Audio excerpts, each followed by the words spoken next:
Imagine a time long before the world we know, before concrete jungles and digital highways. Picture the sun-scorched plains of southern Niger, a vast, cracked cradle of earth where survival was a daily battle.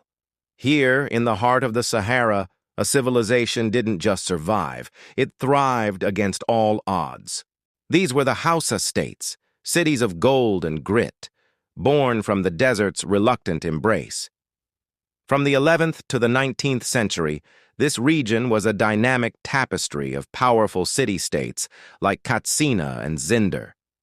They weren't just dots on a map, they were bustling hubs of commerce and culture, beacons of prosperity in an unforgiving landscape. What started as small farming villages clinging to life by a thread swelled into vibrant metropolises. Their secret? Trade. They became crucial crossroads on the trans-Saharan trade routes, connecting North Africa with the lands to the south.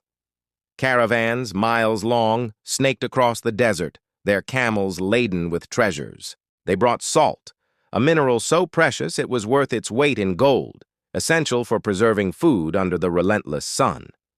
They carried shimmering gold dust, mined from the south, that would adorn the courts of distant empires.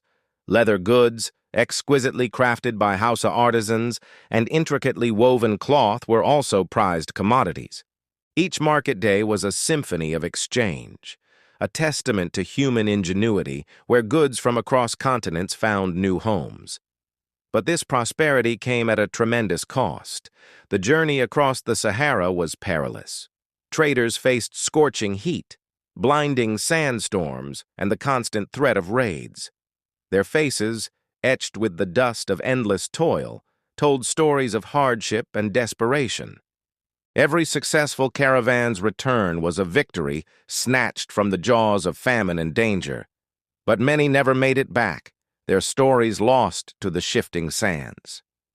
The wealth that flowed into the cities created a new social order, a divide between the rich merchants and the poor farmers whose backs bent under the sun's merciless gaze. The people who built these states were descendants of the Hausa, bound together by a common language, culture, and the sheer necessity of survival. They tilled the arid soil, praying for rain that often never came. They perfected their crafts, pouring their hopes and sorrows into every piece of leather and every thread of cloth. The social bonds they forged were tempered in the fire of shared hardship. The rise of cities like Katsina and Zinder were beacons of hope, yet the fear of raids and the specter of drought were ever-present shadows.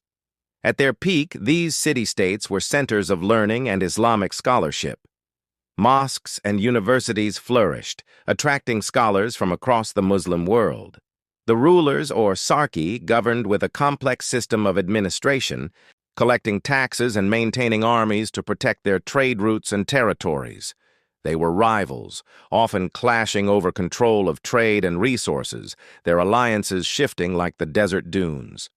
Yet, this very competition fueled their growth and dynamism for centuries. By the 1800s, the golden age of the Hausa States began to wane. A combination of internal conflicts, the rise of new powers, and shifting global trade routes started to erode their dominance.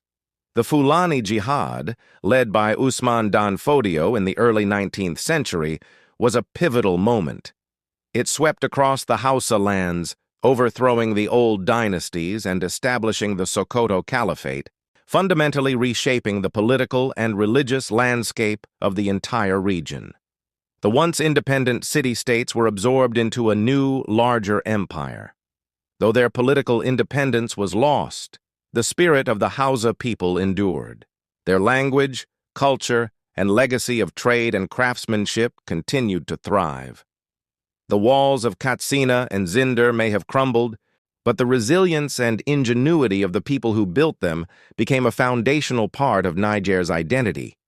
The story of the Hausa States is a powerful reminder of the human ability to create beauty and prosperity in the harshest of environments. It's a story of trade and conflict, of faith and survival, of golden cities that rose from the dust, leaving an echo that can still be heard in the winds of the Sahara. Their history is not just a tale of kings and caravans. It's the story of families sharing meager harvests under flickering fires, of artisans dreaming of distant markets, of a people who wrestled a future from the desert's grip. What untold stories of heartache and triumph are still guarded within those ancient city gates? Thank you so much for joining me on this journey back in time. If you found this story as fascinating as I do, please hit that like button and subscribe for more explorations into the hidden corners of our world's history. Let me know your thoughts in the comments below. Until next time, stay curious.